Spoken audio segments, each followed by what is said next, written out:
बिस्मिल्लाहिर्रहमानिर्रहीम। अस्सलाम वालेकुम।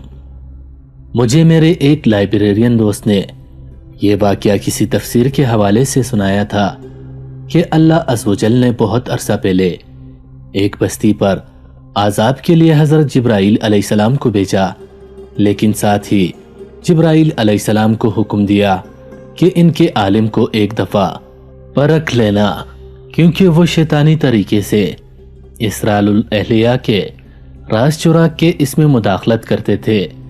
इसके अलावा भी उस कौम में बहुत सारी बुराइयां थी जिनकी वजह से अल्लाह ने इस बस्ती पर आज़ाब के लिए इस फरिश्ते को भेजा। यहाँ एक बात वाज़िया कर दूं कि हज़रत ईसा अलैहिस्सलाम की पैदाइश से पहले जिन्नात सातों आसमान तक चढ़ जाते थे। हज़रत ईसा अलैहिस्सलाम की पैदाइश के बाद 3 आसमानों पर जाने पर इन पर पाबंदी लगा दी गई। ये जिन्नात फरिश्तों की बातें सुनकर काहनों को बता देते थे, इसलिए काहन मुस्तकबिल की खबरें देने में मशहूर हो जाते थे।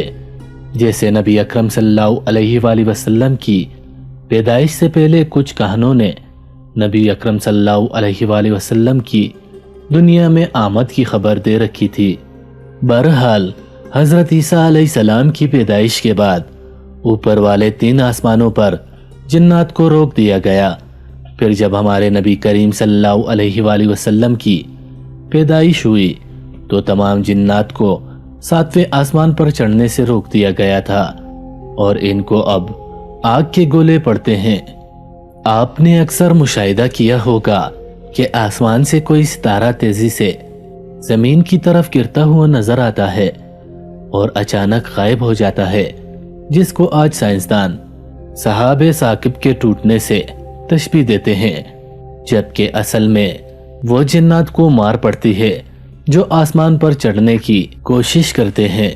इसका जिक्र सूरह मुल्क में मौजूद है। आयत 3 ता 5 की तफसीर पढ़ें। तर्जुमा: जिसने 7 आसमान बनाए, एक के ऊपर दूसरा, तो रहमान के बनाने में क्या फर्क दिखता है? तू निगाह उठा कर देख, तुझको रखना नजर आता है, फिर दोबारा निगाह उठा, नजर तेरी तरफ नाकाम पलट आएगी, थकी मांदी। और बेशक हमने नीचे के आसमान को चरागों से आरास्ता किया और इन्हें शैतानों के लिए मार किया और इनके लिए भड़कती आग का अजाब तैयार फरमाया। तो इस कदीम कौम की बुराइयों में से सबसे बड़ी बुराई इनकी ये ही थी कि वो शैतानी अलूम से शिर्क व कुफर के जरिए इसरार इलाही में मुदाखलत करते थे और अल्लाह ने इनको डील दे रखी थी। इनकी नेकोकार लोग इनको मना करते करते थक कर इस बस्ती से दूर जा चुके थे, क्योंकि वो अपनी बुरी हरकतों से बाज ना आते थे। बाहुकुम इलाही हजरत जिब्राईल अमीन अलैहिस्सलाम इस कौम की बस्ती में एक इंसानी शक्ल में उतरते हैं।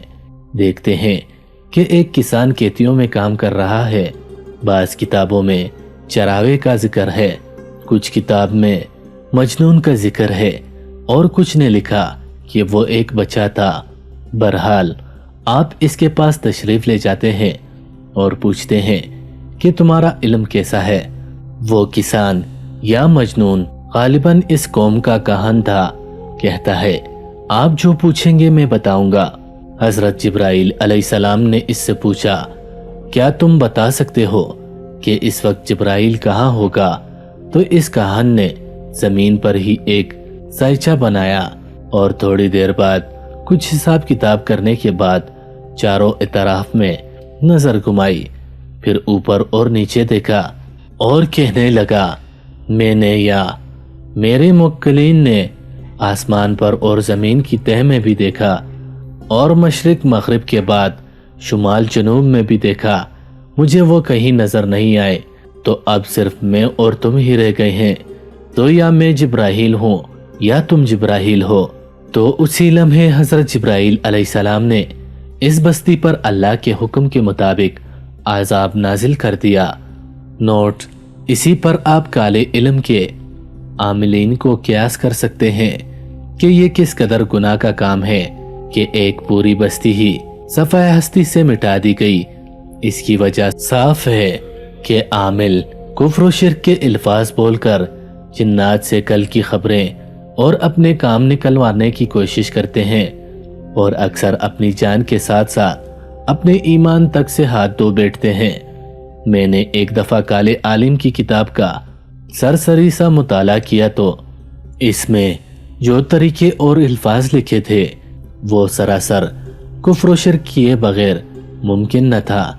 ہاں، جس پر کالے علم یا جادو کا اثر ہو جائے تو اس کو قرآنی آیات سے کاٹ کروانا درست ہے، جیسا کہ قرآن حکیم فرقان حمید کی آخری 2 سورتوں کے نزول کا ایک مقصد یہ بھی تھا کہ مسلمان کالے علم اور جادو سے اپنی حفاظت کر سکے۔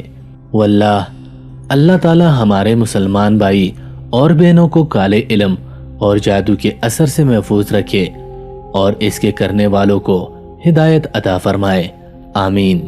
مزید اچھی ویڈیوز کے لیے ہمارے چینل کو ضرور سبسکرائب کر کے بیل آئیکن پر کلک کر لیجیے گا تاکہ آئندہ آنے والی معلوماتی ویڈیوز آپ کو ملتی رہیں۔